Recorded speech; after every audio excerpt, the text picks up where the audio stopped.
दोस्तों नमस्कार। ये जो तस्वीर आप देख पा रहे हैं ये है खड़ी बोली का मानचित्र।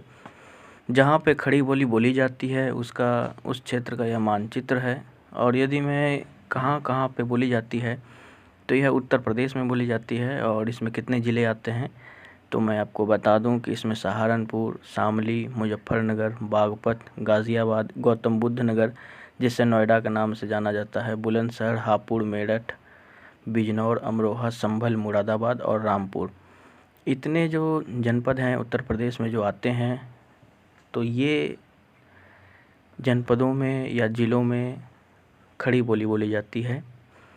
यदि मैं इसकी बाउंड्रीज़ की बात करूं तो खड़ी बोली मतलब सहारनपुर की जो बाउंड्री है वो हिमाचल प्रदेश और उत्तराखंड से लगती है, साथ में हरियाणा से भी लगती है। और शामली ही उत्तर प्रदेश का वेस्टर्न मोस्ट पॉइंट है। और यदि मैं इसके उत्तर की बात करूं तो इसके उत्तर में उत्तराखंड से खड़ी बोली की जो बाउंड्री है वो लगती है। जबकि यदि मैं इसके पूर्व में बात करूं तो ब्रज प्रदेश से इसकी बाउंड्री लगती है। और यदि इसके पश्चिम में बात करूं तो इसकी बाउंड्री जो है हरियाणा से लगती है। और बीच में शामली, बागपत और गाज़ियाबाद, ये 3 ज़िलों की जो बाउंड्री है वो यूनियन टेरेटरी दिल्ली से भी लगती है।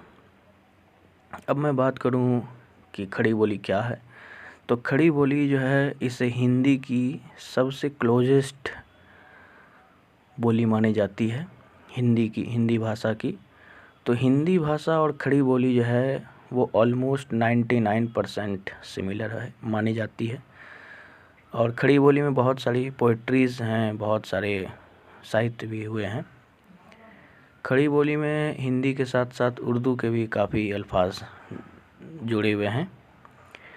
यदि इसके बाद में बात करूं खड़ी बोली के राज्य आंदोलन को लेकर, तो खड़ी बोली सिर्फ खड़ी बोली क्षेत्र को लेकर कोई भी राज्य आंदोलन नहीं है, बल्कि जो हरित प्रदेश का जो मांग है तो उसमें आपको ये सकता है क्योंकि हरित प्रदेश का जो मानचित्र है उसमें ब्रज प्रदेश, कन्नौज के भी पीलीभीत और खड़ी बोली को लिया जाता है मानचित्र बनाने के लिए।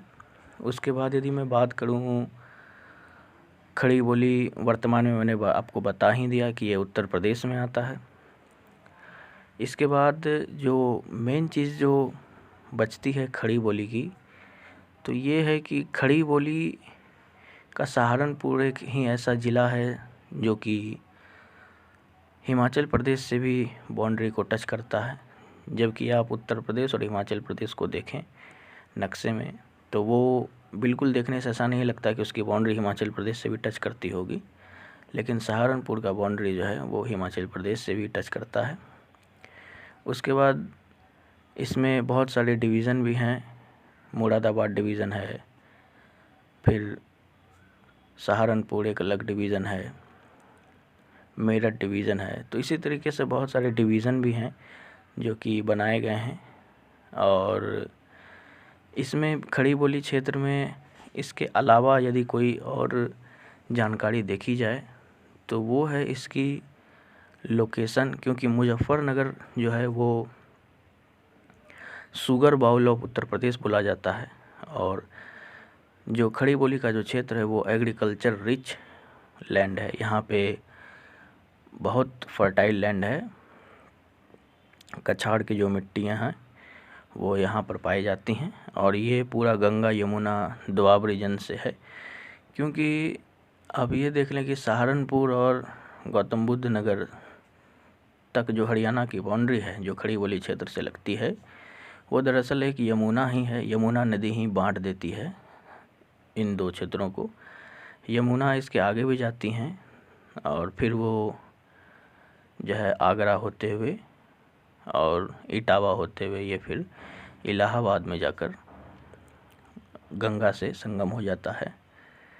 तो ये थी पूरी जानकारी जो कि मैंने आपको खड़ी बोली क्षेत्र के बारे में बताई। तो यह वीडियो आपको कैसा लगा इसको ज़रूर बताएं। और आपको एक चीज़ और मैं बता दूं कि मेरठ से ही जो सबसे बड़ी चीज़ है कि 1857 की जो क्रांति थी वो शुरू हुई थी। और बाकी तो आप जान ही रहे हैं, सब कुछ मैंने आपको बता ही दिया है। तो अब मैं इस वीडियो को समाप्त करता हूँ। जय हिंद, जय खड़ी बोली क्षेत्र, जय हिंदी, जय अंगिका भाषा जिंदाबाद, जय भागलपुर।